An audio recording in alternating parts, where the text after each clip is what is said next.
if through the spiritualization of time we've created a no place for ourselves, does the internet become the no place that we cavort as remainders when through the spiritualization of time we become disembodied? That's what we're going to be covering off today. So to give context to that, we need to establish, what do I mean when I say that we've spiritualized time? So if you're orientated towards the marginality of your time, or see your time as a value proposition, that's ultimately in reference to what you do, but there is always a value transcendent to that. So to be orientated towards a return for your actions presupposes the compensation in order to rationalize the price that you put on labour in order to see life as a totalising claim of a buyer's journey. If we're orientated towards that proposition, the value is in reference to the consumer that we produce that is always transcendent to our roles. And so if you cannot be spatially orientated towards the market for your time, well, then you are beholden to a command economy. You are commanded to produce yourself as a credit instrument that you're given as. And so that no place is immanentized in such a way that through the orientation that we all share, we collectivize a atemporal realm, or what I have described before is the labyrinth of the line, which is what essentially modernity is. So if through the internet we are interacting with each other, but we have no body, then you can say that obviously there's a continuity through the spiritualization of time, because the spiritualization of time relates back to the industrialization age, we could say, or what is modernity, and then ultimately through technological development gives rise to what becomes a no place. But that only just, what that does is enables you to read the nature of time when it's time given as a good or an economic good. It very much is the precursors of what becomes manifest. And so the internet is in a long line, is in a continuum, we could say. And so therefore, if we are cavorting or interacting in this no place, it's ultimately to find each other in no place in order to be orientated towards place. And so that's the way how that we can look at it. So you're a no one, I'm a no one. All right, we are no ones to each other. We are no ones in our publicness in the commercial domain. But if you're questioning life, if you're seeking on the internet to give context maybe to your existential plight, that ultimately has to be in reference to place. All right, because otherwise, if you're entertaining yourself in the no place of the internet, then it's just as a pastime, then ultimately it just becomes a way to idle, to pass the time, or pass time as the economic that it's given as, so you can be entertained in your leisure to contemplate, say, your plight without any intention of actually trying to temporalize place or to be orientated back towards it. And so we could say that I covered this off when I talked about the labyrinth, is that in the labyrinth, which is an underworld, the way how that you have to orientate yourself to what would be a guide is the guide is going to focus you on each other, but then because you're given in the same way, you're no ones. And so what you do, you are spectral in the sense that you're worn thin through, playing host to a spiritual disease that ultimately disincarnates you, or it's a disembodying, machine, we could say. And so if you are in a atemporal realm or this kind of globalized labyrinth, when you spiritualize time, you are essentially trying to connect or trying to reach out or trying to orientate yourself towards other people given in the same way so you can find an out. Okay, and so if through finding it, and so therefore the easiest, and so that means to say that what happens in that orientation to find others given in the same way works off the lowest common denominator. So once again, you're a demand center, you're a credit instrument. And so through that orientation, ultimately what you're seeking, all right, in the no place of the internet is the genesis of the new, to birth the new. All right, but if you're beholden to a death realm, which is essentially what we are beholden to when you spiritualize time, because if it's constantly disembodying you through obviously all the artifacts of self that are created that masquerade in your stead, then ultimately what it's doing, it's subordinating the human or life, all right, through the way how it's trying to define what you can or cannot do. So the latent authoritarianism will become explicit to maintain you as a site of expiation, to atone ultimately for being born.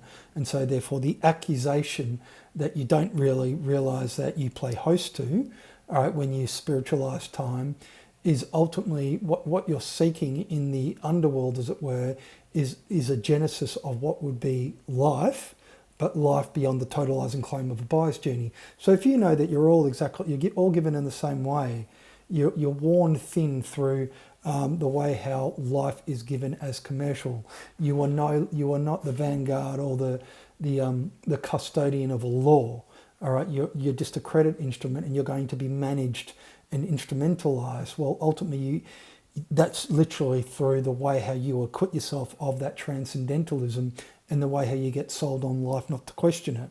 So to question life is to question it out of bounds, all right? So whereby that when you seek other people given in the same way, that lowest common denominator, you are going to create the potential for a movement beyond the totalizing claim that ultimately is orientated towards place. But that occurs initially in the no place of the internet.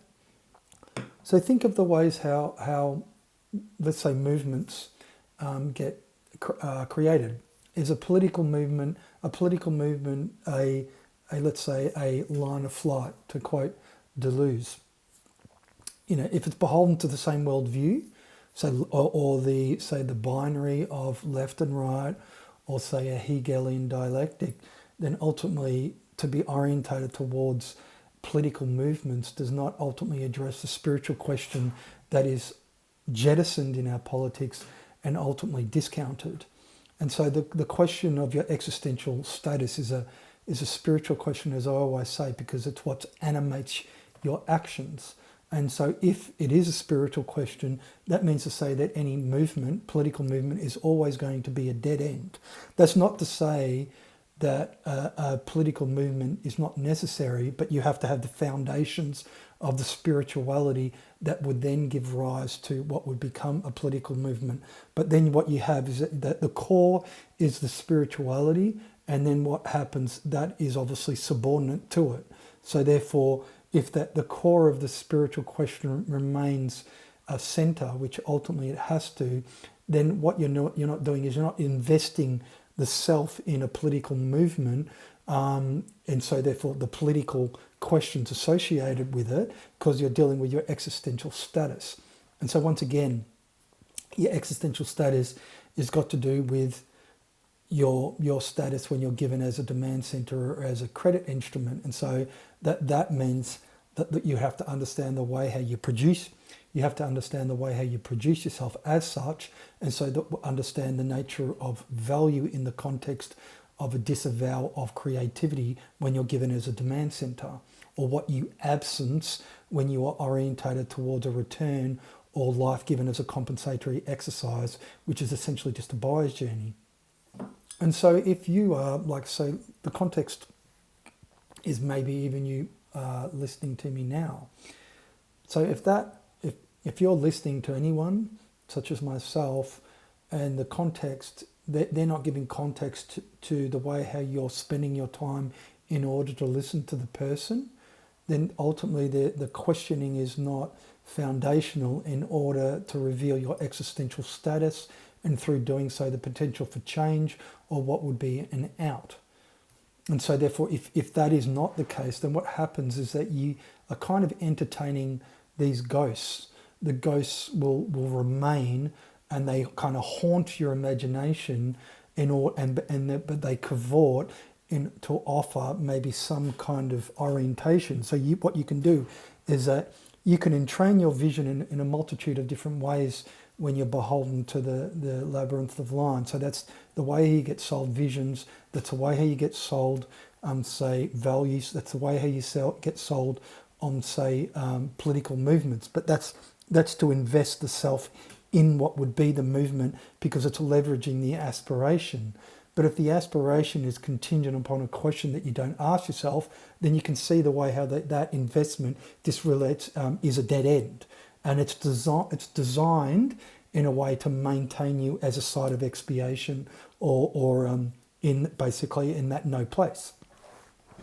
So you're listening to people on the internet. If it's not driven by detemporalized place, then ultimately it's that idle pastime, and so it's the time is past its potential. Your time is just basically given as an idle or given as leisure, and leisure in the sense of being an economic good, and so therefore it doesn't matter the way how you spend it. So the spending of your time is in reference to the potentializing of it beyond the claim that you acquit yourself of. If you don't frame anything that you're doing when you're listening to people talk shit, then ultimately that's ultimately has to always be the context. So we can say that the internet playing host to the remnants of the self, the way how that you project, the avatars that we project. I'm an avatar that's projected. I'm a digital self, as it were. So this self that cavorts, as it were, is acting maybe under a miraculation, as it were, but what kind of miraculation would it be? If it's orientated towards asking you a question, so therefore it solicits, the provocation is for you to ask other people the way how you produce yourself as a consumer. Have you ever asked that? That's obviously ultimately the way that you orientate questioning to people that are given in the same way in order for you to build what would be a common kind of question that is ultimately addressing your existential status. So the necessity here is in reference to the internet is obviously globalized, but then the way how you ask is in reference to, say, place. So the more that you ask people that question in place, the more that you're creating a conversation that no ones of the world will own in reference to the place that you are. And so if you do that, one place on the planet, and another person does it, and you've got that conversation, you're seeding the conversations in place, ultimately. And that's very much a precursor to what is the product return of the consumer, which I've talked about prior.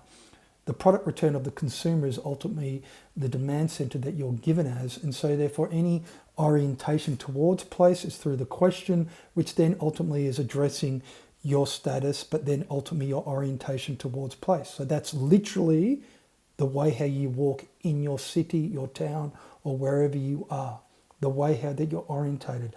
If life is given as a totalizing claim of a bias journey, then and so you acquit yourself of the claim that's made on time, you're beholden to that totalizing claim. So that's obviously questioning in reference to that claim.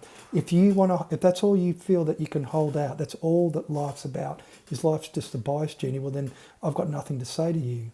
I salute you.